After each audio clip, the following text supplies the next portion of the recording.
Hey there, my name is Philip Macko, and I want to thank you for joining me in part two of this 12-part series on sales process optimization. And that opening splash screen is one of my favorite quotes, especially when speaking to audiences on the topics of innovation and change, becoming a change agent. Because think of it, back in 1899, this poor guy, Charles H. Duell, proclaimed to the world that every possible thing that could be invented has already been invented. Um, that means there would be no airplanes, there would be no computers, there would be no chat GPT and AI and iPhones and television sets and radio stations. And, think of the small to large innovations that have occurred since 1899. How many? Thousands, possibly millions.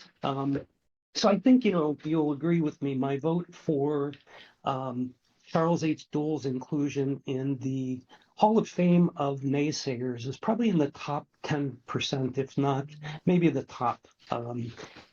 And look, we live in an innovate or die business climate, right? And if we're not changing and evolving, if we're not improving our processes, if we're not innovating beyond today into tomorrow, we're not just standing still, we're going backwards. And that's especially true in the area of business process optimization. As I shared in my first video, I'm proud to be a published author with 5 publications. My most recent was on transformational sales strategy.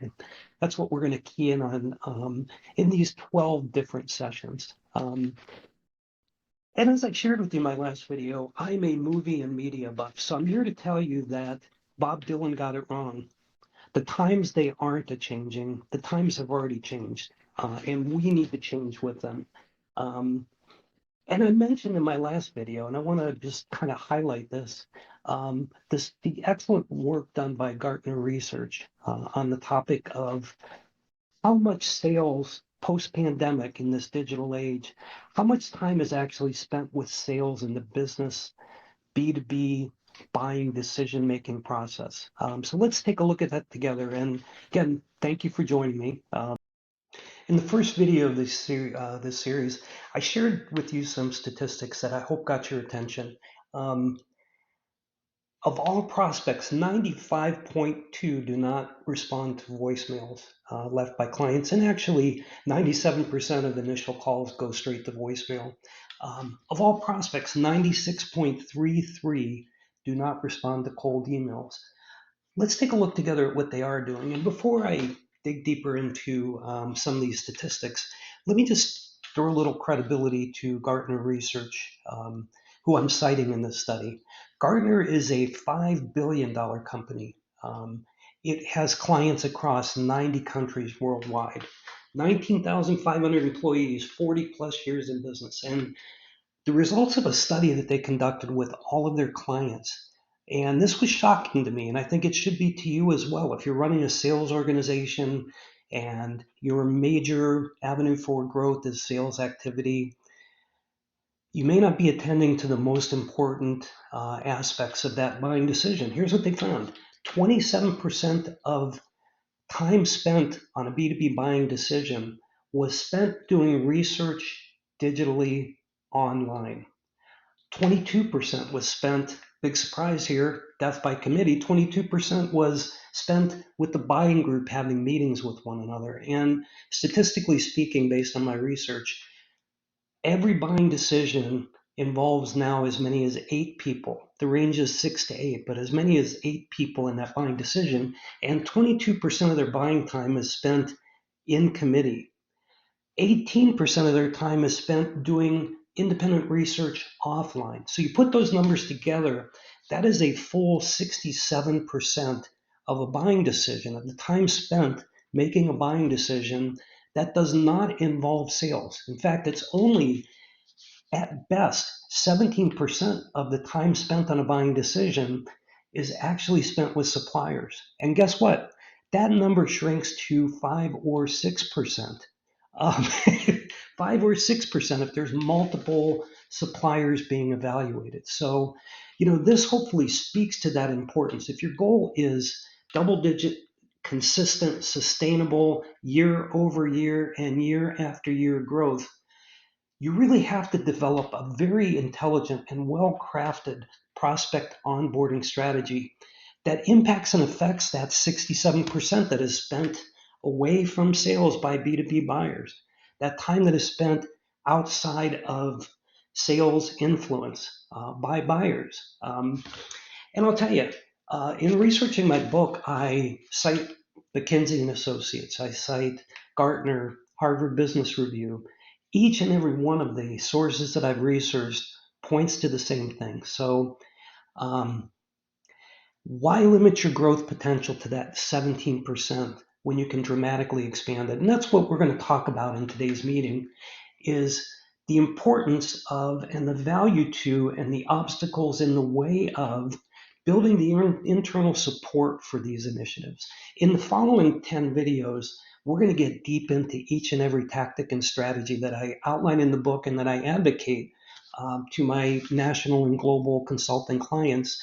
But for now, let's talk about the importance of getting company buy-in, top down, bottom up, and why and how it makes a difference.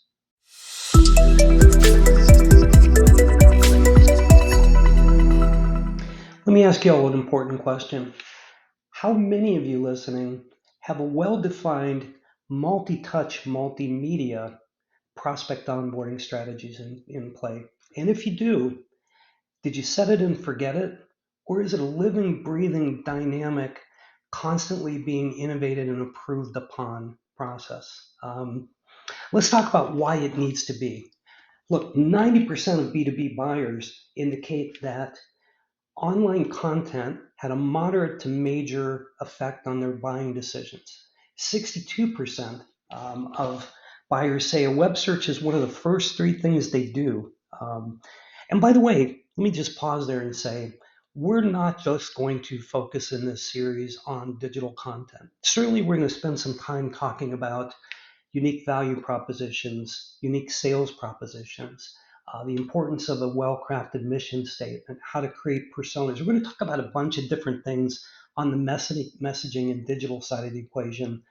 But that's not all we're going to talk about. We're going to talk about sales strategies. We're going to talk about how that multi-touch, multimedia process can be built and supported by the folks and the digital content you create. So instead of having different silos, if you will, you've got a working dynamic organization. So please don't take it that we're going to focus just on digital, but I want to underscore the importance of digital in this equation. Nearly 2/3, so now that we've said that, nearly 2/3 of all buyers say that onboarding, prospect onboarding, the way that they're treated in that buying decision illustrates the level of support they can expect if they eventually become clients. So it's kind of like that in the old world school of sales, what we call the puppy dog close. Take home the puppy dog for free, no obligation. Likely it is you're going to fall in love with it and you're going to end up keeping it. Your onboarding process is a living, breathing puppy dog close. And 63% of all buyers say that it influences their buying decision and it gives them confidence and comfort. 87% of all prospective clients surveyed said that companies should be paying much more attention to their onboarding processes. And then according to a survey of 7,000 plus global consumers and business buyers, 74% said if the onboarding process wasn't simple, straightforward, if it was too complex and difficult, they take their business elsewhere. And poor onboarding strategies, it's actually the third most important cause of client churn. And it falls just below the product not being the right fit and the lack of engagement from the company once the buying decision is made. So now that I've made a compelling argument towards why onboarding is so important, prospect onboarding is so important, I'm now going to transcend into the importance of having top-down, bottom-up buy-in in your organization. Before we get into those next 10 videos that outline the strategy, I want all of you to be thinking about, hey, we all have external customers, but I think most of us, if not all of us, can agree that the toughest customer we have is internal customers. And I want you to be thinking about, as we go through the process of learning about all these different strategies, how can you get the buy-in in your organization? Because if you do, if you're after double-digit growth, you've got a double-digit percent higher likelihood of being successful in achieving that double-digit growth when you not just have an onboarding process in place, but you've got the top-down, bottom-up buy-in and support. Now that we've talked about the compelling reasons for an intelligent onboarding, sales, prospect, business development strategy, let's visit the hurdles. And there are two major ones that I want to talk about and have you be aware of. And the first, it's called status quo bias. And in defining this category, I did some research and I ran across a book called The Jolt Effect. The Jolt Effect, literally, they listened to 2.5, imagine this, 2.5 million sales conversations. And here's what they found. They found that between 40 and 60% of those sales conversations ended up with sales being lost, despite the fact that the prospect expressed a genuine interest in wanting to buy. Um, so, what causes that? The primary driver, based on their research, was FOMO, fear of messing up. It's what the Wharton Business College calls status quo bias. And it's simply defined as this: if the perceived pain of making a change is greater than the lost opportunity experienced by staying with the status quo will win most every time. Um, think of it in, everyday household terms. I'm sure everybody listening, you have a home internet setup, right? And let's say your download speeds are being throttled. And let's say, you're trying to stream Netflix in the living room and it's slower than you want it to be and it's frustrating you.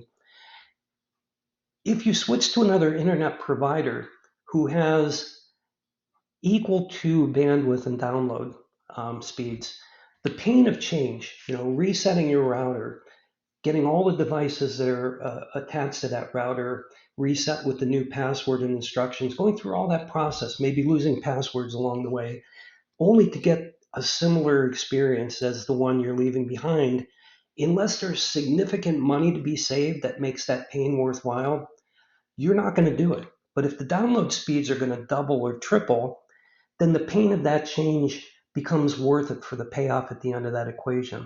And I want you to think in those terms as we get into the next 10 courses in this series about the pain of change and what stands in the way of probably 8 people in your organization minimum that are going to be stakeholders in this change, from the CEO down, from the business development reps up, from that very first person that touches a client, whether that be by phone, by email, whatever it is, through the closing of that sale and the servicing of that contract. All of these folks are influenced by status quo bias. All of these people are important stakeholders in that process. And you have to come up with that status quo argument, that status quo bias argument for each and every stakeholder in the process, top down to bottom up. And the second category that I want to spend some time talking about is what I call the flamingo effect. And I always thought it was ostriches that buried their head, but actually, in point of fact, a little bit of trivia here, flamingos are the birds that actually bury their head in the sand. And they're not unique in the business world. We as business leaders, CEOs of organizations even, um, sometimes don't take the critical look at their organization that they need to. And even if they have in the past, maybe they don't do it regularly enough. And it's important to acknowledge this. So the Harvard Business Review actually encouraged 330 executives from across the nation to pull their head out of the sand and really take a very close look at their sales prospect onboarding strategies. And here's what they found: 54% of those CEOs, so that would be over 170, something like that, 170 of them, 54% found that their organization lacked alignment between stakeholders involved in each of the deliverables. What does that mean? They're probably not communicating. Maybe they're not using project management tools to trigger. Maybe there's not an alert system set up in their CRM that shows the clients are moving from one stage to the other. Maybe the handoff is awkward. Maybe it's not even announced to a client. They start with the BDR, business development rep. They move to a salesperson without being told by that BDR who's coming next. The BDR moves them to maybe a business case management person who evaluates their use case. Maybe that handoff goes clunkily. Well, that's what 54% found. 51% cited inadequate communications. Further to that point, 44, and this is shocking, nearly 1 out of 2 said the organization lacked a thorough understanding of clients' needs across stakeholders. Can you imagine that? You're in the business of providing a product or service, and those folks involved in presenting that product or service to the world don't even understand the needs of the clients that they're presenting to in almost 1 out of every 2 cases. Craziness. 74% of non-successful onboarding by this HBR study was found, 74% of the failures were found to be process related. Only 38% of those surveyed felt that they were performing well or very well. And only 25% employed or reviewed onboarding success metrics with an eye towards improvement. So that's that whole set it and forget it. And I think, again, it's important to talk about this flamingo effect because it helps us understand that not just status quo bias gets in the way, but sometimes folks don't even want to, take out that flashlight and shine it under the bed where all the hairy monsters hang out and really take a good critical look. And by way of this video series, my hope is that you're going to have enough ammunition, you're going to have enough insights into the 10 success processes we're going to be covering that you can make that compelling argument to get folks to take their head out of the sand, really take a close look. And here's why that's important. If your company is a $5 million a year revenue generating company, what we're going to talk about next can make a $800,000 improvement to your net revenues. If you're a $10 million company, it can make a $1.6 million impact in your top line revenues. And on up it goes. $20 million company, 3.2 million. You can do the math from here. Because here's what Harvard Business Review found. In that 330 executive research study that they did, they defined them as each of their companies as one of 2 types. The supporting companies, where top down, bottom up, everyone was involved in that successful sales prospect onboarding strategy, versus NSCs, non-supporting companies. And here's what they found. Out of those companies, 12% of the supporting companies experienced declining revenue versus 23% of the non-supporting companies.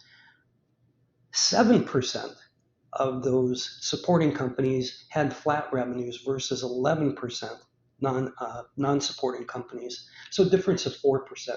Not that huge, but when you're talking in the millions of dollars, that makes a significant impact, right?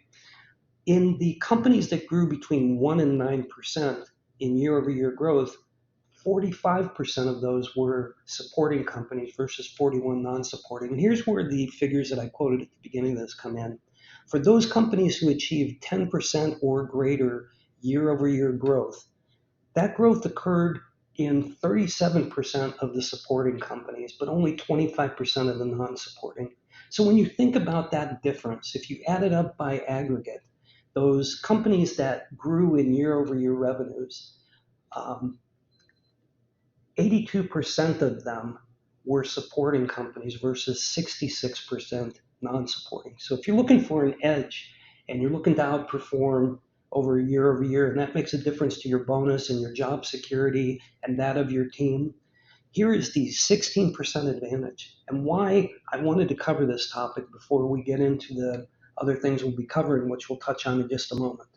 Yeah, so Now we're going to really start to get into the strategies, right? And in the next 10 sessions, and you can see them up on the board, we're going to cover everything from salespeople creating buyer personas, knowing that there's up to 8 people involved in that buying decision, and understanding how to tailor their message during that 17% window that they have to present to make sure they're hitting the mark on each and every valuable stakeholder in that decision making process, right? We're going to take that all the way through to how to structure your CRM so that it gives you meaningful data and creates a predictive revenue model. So all that stuff to come. And the reason I wanted to, again, cover the things we did in today's video is if you have an eye as we begin to go into these topics, if you have an eye towards not just how to implement them, but also to get the support of your organization as to the importance of implementing and supporting them from top down and bottom up again, when you're able to do that, you have the opportunity to create a 16% advantage over those companies that don't. And that 16%, as we just learned, can add up to be pretty significant. So I hope you enjoyed today's video. I hope you'll subscribe. I hope you'll share this with friends.